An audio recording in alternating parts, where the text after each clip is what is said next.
নমস্কার বন্ধুরা, আমার রান্নাঘরে আপনাদের সবাইকে স্বাগত জানাই। আজকে আমি বাদাম চাক বানাবো বা মৌফলির চিক্কি অনেকে বলে বা গুড় বাদাম বলে। তো আমি এক বাটি 300 মতন হবে আমি বাদাম নিয়ে নিয়েছি, কাঁচা বাদাম। আর সেটা একদম আঁচ কমিয়ে আমি ভাজছি। 3-4 মিনিট হয়ে গেছে আমার, 4 থেকে 5 মিনিট মতন ভেজেছি। ভাজা হয়ে গেছে, একদম কম আঁচে ভেজেছি। আর আমি ঠান্ডা করে নিয়েছি। এইভাবে ডললেও কিন্তু আমাদের খোসা আলাদা হয়ে যায়, কিন্তু আমি এরকম একটা সুতির কাপড়ে ঢেলে নিচ্ছি। ঢেলে নিয়ে একটু ডলা দেব, দেখুন খুব সুন্দর সহজে খোসা আলাদা হয়ে যায়। এই যে এরকম করে একটুখানি ডলবো, ডলা দিলেই কিন্তু আমাদের খোসা আর বাদাম আলাদা হয়ে যাবে। আমি দেখিয়ে দিচ্ছি, এই যে দেখুন খুব সহজে। আর যদি না হয় আপনারা কোনো ঝুড়িতে বা থালাতে একটু ঝুড়িতেও করতে পারেন, একটু ফাঁক ফাঁক থাকে। আমি এই যে এইটাতে দেখিয়ে দিচ্ছি আমি দুরকমভাবে, যেটাতে আমরা তেলে ভাজা বা লুচি টুচি তুলি, এই যে এইটাতে করে। তো এটা খুব সহজে হয়ে যায়, চটপট হয়ে যায়, তাড়াতাড়ি হয়ে যায়। তো আমি এইভাবে দেখিয়ে দিলাম। আর আপনাদের ঘরে যদি না থাকে এটা, তো আপনারা ঝুড়িতেও করতে পারেন। আমি ঝুড়িটাও দেখিয়ে দিচ্ছি। আর তা না হলে একদম থালাতে একটুখানি হাওয়াতে ওটাকে নাড়ালেই, ফু দিলেই চলে যায়। তো আমি ঝুড়িতেও একটু দেখিয়ে দিলাম। এই যে দেখুন, এরকম করে একটু নাড়া দিলেও এটা কিন্তু খুব সহজেই খোসাগুলো আলাদা হয়ে যায়। তো আমি তারপর দেখিয়ে দিচ্ছি। এই যে দেখুন কত তাড়াতাড়ি আমাদের বাদামের খোসা আর বাদাম আলাদা হয়ে গেল। তারপর এই যে দেখুন পরিষ্কার হয়ে গেছে, বাদামের একদম খোসা নেই।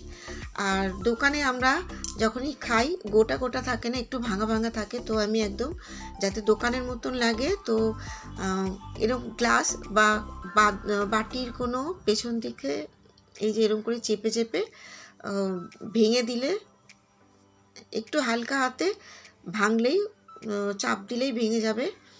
তো হয়ে গেছে আমার, আমি একটুখানি দেখিয়ে দিচ্ছি কতটা। এই যে দেখুন, আর একটাও গোটা নেই। তো আমি একটুখানি কড়ায় আমার ঘরে যেটা ছিল গুড়, সেই গুড়টাই দিলাম। এটা সব রকম গুড় দিয়েই হবে। তো গুড়টা দিয়ে দিয়েছি। এইবার আমি গ্যাসটা জ্বালিয়ে দিচ্ছি। আর আঁচটা কিন্তু একদম কম রাখতে হবে, নাহলে কিন্তু গুড় জ্বলে যাবে। আর জ্বলে গেলে তেতো তেতো লাগবে, সেটা একদম ভালো লাগবে না। তো তারপর আমি দেখাচ্ছি। আমি এরকম করে 5-6 মিনিট ধরে মাঝারি আছে খুব সুন্দর করে নেড়ে নেড়ে নেড়ে নেড়ে তারপর পরে আমি দেখাচ্ছি। আর গুড়টা কতটা পাক দেওয়া হয়েছে সেটা একটা বাটি নেবেন, তাতে ঠান্ডা জল নেবেন, মানে ফ্রিজের জল না হলেও হবে, ঠান্ডা ঘরের যে ঠান্ডা জল নর্মাল, সেই জলটা নিয়ে তারপর একটুখানি খুন্তি দিয়ে ড্রপ ড্রপ করে ফেলবেন। ফেলার পর যদি ওটা তুলে দেখবেন, যদি খুব সহজেই ওটা ফোল্ড হয়ে যাচ্ছে, নরম হচ্ছে, তো তখন বুঝতে হবে আমাকে গুড়টা আরেকটু পাক দিতে হবে। তো দেখুন আমি দেখিয়ে দিচ্ছি, আমার কিন্তু গুড় একদম পাক দেওয়া হয়ে গেছে। আর একটু ভালো করে দেখিয়ে দিচ্ছি, যে পটপট করে ভেঙে যাচ্ছে, মানে একদম আমরা যে লজেন্স খাই একদম ওরকম লাগবে। দেখুন এই যে ভেঙে যাচ্ছে খুব সুন্দরভাবে, বুঝতে পেরেছেন? ঠিক এই রকমই হতে হবে। তো আমি এবার, আমার পাক দেওয়া হয়ে গেছে, এইবার আমি বাদামটা দিয়ে দিচ্ছি। পুরো বাদাম ঢেলে দিলাম, দিয়ে সঙ্গে সঙ্গে নাড়তে হবে। আর বন্ধুরা, আমি আপনাদের দেখাইনি, তো আপনারা আগের থেকে রেডি রাখবেন একটা প্লাস্টিকের মধ্যে তেল বা ঘিটাই ভালো লাগবে। প্লাস্টিকে ঘি না হলে ঘিটা লাগিয়ে রাখবেন। আর স্টিলের থালাতেও হবে, আর না হলে বাটার পেপার।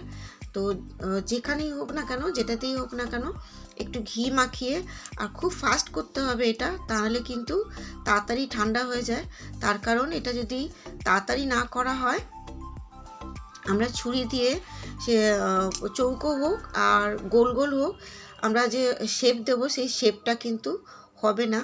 তো এরকম একটা বেলনি দিয়ে, বেলনিতেও একটুখানি আমি ওই ইয়ের হাতটা লাগিয়ে নিয়েছি, ঘিয়ের হাতটা।